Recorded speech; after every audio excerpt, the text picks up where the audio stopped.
साथियों नमस्कार, मैं कमल शुक्ला और आप देखना शुरू कर चुके हैं भूमकाल। भूमकाल समाचार में आज आपको हम बस्तर के बारे में कुछ भ्रम दूर करने की कोशिश करते हैं। आपके पास दो शब्द आता है अक्सर समाचारों में, सरकार के वक्तव्यों में, नेताओं के वक्तव्यों में, पत्रकारों की खबरों में, कि एक विकास विरोधी और विकास समर्थक।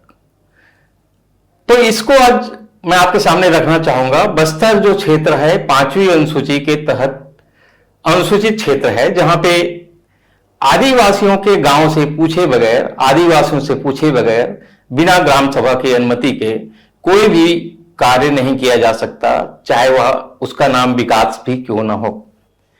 वहां का विकास कैसा हो वहां के आदिवासी तय करेंगे, ये अधिकार संविधान ने दे रखा है। इस बात को अक्सर आपके पास मीडिया, सरकार, नेता छुपा के चलते हैं। तो ये रही बात विकास विरोधियों की।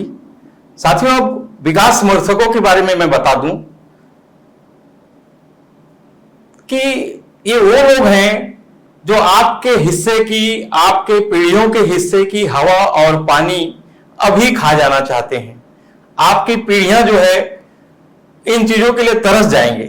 अब इसके लिए ये लोग जो है नियम कानून तोड़ के, संविधान को तोड़ के फर्जी ग्राम सभा करते हैं। इसमें कलेक्टर भी शामिल रहता है, बहुत सारे कर्मचारी शामिल रहते हैं, गुंडे शामिल रहते हैं और बड़े बड़े कारपोरेट शामिल रहते हैं। इन कारपोरेट के पैसे से पलने वाली पार्टियां, राजनीतिक पार्टियां, नेता शामिल रहते हैं। साथियों, आपको पता है कि बहुत सारे धर्म पुनर्जन्म की बात करते हैं। पुनर्जन्म इंसानों का होते हुए तो हमने सुना है, आपने भी सुना होगा, मगर कभी आपने पेड़ पौधों का पुनर्जन्म होते, पहाड़ों का पुनर्जन्म होते, नदियों का पुनर्जन्म होते नहीं सुना होगा। तो एक ऐसी दुनिया में आप पुनर्जन्म लेके करेंगे क्या, जब ना नदियां रहेंगी, ना पहाड़े रहेंगे, ना सड़क, ना पेड़ पौधे रहेंगे। उस समय जब हवा और पानी का दिक्कत हो जाएगा, तो आपके हिस्से की लड़ाई ये आदिवासी लड़ रहे हैं। ये केवल उन आदिवासियों की लड़ाई नहीं है। और अभी जो आपके पास खबर आ रही है कि वहां के आंदोलनकारी युवाओं का एक संगठन मूल आदिवासी बचाओ मंच पे सरकार ने रोक लगा दिया है, उनको नक्सलियों से संबंधित संगठन बता दिया। तो इसी पे हम बात करने के लिए आज आपके सामने बैठे हैं। हमारे साथ बात करने के लिए कुछ और महत्वपूर्ण लोग हैं जो जिनसे हमने उनका बाइट मंगाया है, जो आपके सामने हम रखने जा रहे हैं। सबसे पहले तो आप समझ लीजिए कि 5वीं अनुसूची क्षेत्र के तहत संविधान के मिले अधिकारों को लेके ही 1921 में कोरोना के दौर में वापस गांव लौटे लड़के और लड़कियों ने इस अपने 5वीं अनुसूची के अधिकार के तहत ही सिलगेर नामक गांव में कैंप का विरोध किया। क्योंकि कैंप, बस्तर में रोज कैंप खोलने की घटनाएं आप सुनते होंगे, मगर ये कैंप कैसे खुलता है और कैंप को आप सोचते होंगे कि देश की रक्षा के लिए खुलता है, तो उसका भी खुलासा मैं यहां कर दूं। बस्तर के आधे से ज्यादा हिस्सा जंगल और पहाड़, 56% से ज्यादा ये जो है लीज की प्रक्रिया में है और माइनिंग लीज की प्रक्रिया में है। बड़े बड़े उद्योगपतियों को दिया जा चुका है। बस खाली कराने के लिए ही एक लड़ाई छेड़ा गया है, जिसको नक्सल बनाम सरकार का युद्ध का नाम दिया गया है। बस्तर के जगह जगह घनघोर जंगलों को काट कर बड़े बड़े चौड़े चौड़े रोड बनाए जाने की प्रक्रिया चालू है, पुल बनाए जा रहे हैं। इसीलिए वो कैंप लगाए जा रहे हैं बिना आदिवासियों से पूछे बिना और आदिवासियों की पट्टे की जमीन पर। इन सब का विरोध करने के लिए सिलगेर में 2021 में जब लड़ाई शुरू हुई, तब उनके पास कोई मंच नहीं था, कोई बैनर नहीं था। मगर इस शांतिपूर्ण लड़ाई पे पुलिस ने, सरकार ने गोली चला दी उन उद्योगपतियों के समर्थन में, जबकि पैसा तो जनता के हिस्से से मिलता है पुलिस को। मगर इनको भी पता नहीं है कि सरकार उन उद्योगपतियों के समर्थन में उनका इस्तेमाल कर रही है अपने ही जनता के ऊपर गोली चलाने के लिए। और इन्होंने गोली चला के 4 युवाओं को मार डाला, जिसमें एक गर्भवती महिला भी थी, जिसके पेट में 8 माह का बच्चा भी था। इस तरह से कुल 5 लोग मरे। और उसके बाद जन्म होता है मूल आदिवासी बचाओ मंच का। आज इस मूल आदिवासी बचाओ मंच ने जब पूरा 35 जगहों में आंदोलन चालू कर दिया, बस्तर के पूरे संभाग में जगह जगह, तब पुलिस को मनमानी करने में दिक्कत हो रही थी। तो योजनाबद्ध तरीके से षड्यंत्र पूर्वक इन पे प्रतिबंध लगा दिया गया। ये केवल मेरा कहना नहीं है, ये जो है मूल आदि बचाओ मंच के मूल आदिवासी बचाओ मंच के जो अध्यक्ष हैं रघु, वो अभी जंगल से हमको एक मैसेज भेजे हैं भूमकाल समाचार को। हम आपको वो मैसेज आपके सामने रखते हैं, उनके मुंह से आप स्वयं सुन लीजिए। ये जो प्रतिबंध डाले हैं ये गैर कानूनी का है, क्योंकि हमारा जो संगठन है ये जल जंगल ज़मीन को लेकर लड़ने वाले संगठन है और खुला लड़ने वाले हैं। और ये जो प्रतिबंध डाले ये गलत है, शासन से भी मैं कहूँगा, क्योंकि ये सबके सामने और सबका सुझाव के साथ लड़ते हैं। और दूसरी बात है कि हमारे जो मूलवासी बचाओ मंच के कार्यकर्ता जो प्रतिबंध लगने से पहले जो गिरफ्तारी किए हैं, जेल भेजे, उन लोग को निशर्त करे। और दूसरा है कि हमारे आदिवासी लोगों का जो भी ये मांग है उसको मतलब हल करे, समस्या हल किया जाए, जैसा स्कूल, हॉस्पिटल, आंगनबाड़ी, ये सारा चीज़ है। और जहाँ जहाँ घटना हुआ उसके संबंध में भी हमारे मांग है, उसको भी हल करे किया जाए। और जो बस्तर में जो हमारे आदिवासी लोग के ऊपर हो रहा है वो समस्या कभी हल मतलब समाधान नहीं हो सकता है, घटना घटते रहेगी, बढ़ते रहेगी। तो है ये कि अभी जनता बोल रही है कि इस तरह का जो संगठन को प्रतिबंध नहीं करना चाहिए। और जनता कह रही है कि हम नहीं लड़ेंगे तो कौन लड़ेगा, कल के दिन में घटना घटेगा, जो भी होगा तो हम लड़ते रहेंगे, इस तरह जनता बोल रही है। तो इस तरह जो संगठन है उसको प्रतिबंध ना किया जाए। और दूसरा मांग ये है कि हमारे जो भी है संवैधानिक में जो दिया है, जो पैसा एक्ट है, उसके अनुसार जहाँ भी कैंप रोड लाया जाए, बिना गरम सभा के बगैर कैंप डालने से जनता तो संघर्ष करेगी, मांग करेगी, लड़ेगी।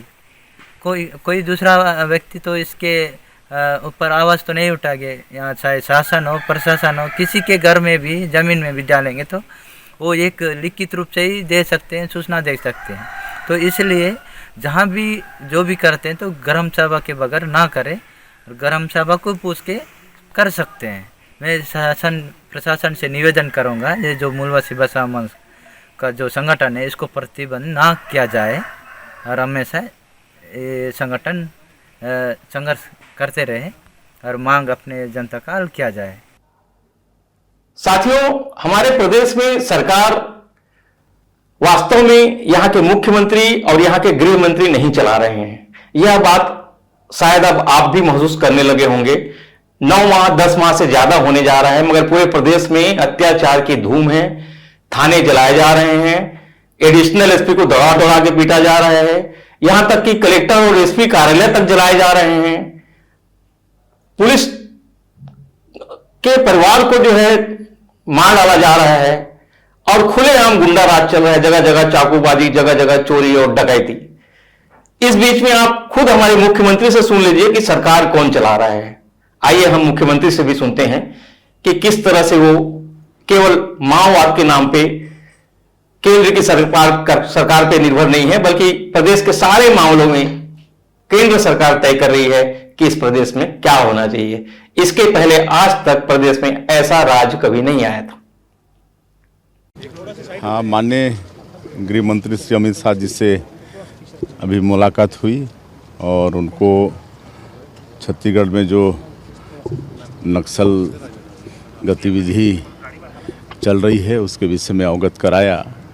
और उनके मार्गदर्शन में और डबल इंजन की सरकार होने के कारण हम लोग बहुत मजबूती के साथ नक्सलवाद के साथ लड़ाई लड़ रहे हैं। पिछले 11 महीनों में करीब 200 नक्सली मारे गए हैं और करीब 600-700 नक्सली आत्मसमर्पण किए हैं और उतने ही की गिरफ्तारी भी हुई है और बहुत ही मजबूती के साथ लड़ाई लड़ रहे हैं। और माननीय प्रधानमंत्री जी और गृह मंत्री जी का जो संकल्प है कि मार्च 2026 तक इस देश से नक्सलवाद ख़त्म करना है, उस दिशा में हमारी छत्तीसगढ़ की सरकार, वहाँ के जवान काम कर रहे हैं। कोई खास निर्देश या कुछ बातें अमित शाह की तरफ से की गई हों? उनको तो हर चीज़ पता रहता है कि वो भी चिंता करते रहते हैं और हम लोग का सौभाग्य है कि 10 महीने में कई बार छत्तीसगढ़ जा चुके और स्पेशल नक्सलवाद को लेके 2 बैठकें। साथियों, हमारे साथ बादल सरोज जी का भी वक्तव्य आ गया है। अखिल भारतीय किसान सभा के संयुक्त सचिव हैं, लोक जतन जनवादी पत्रिका के संपादक हैं।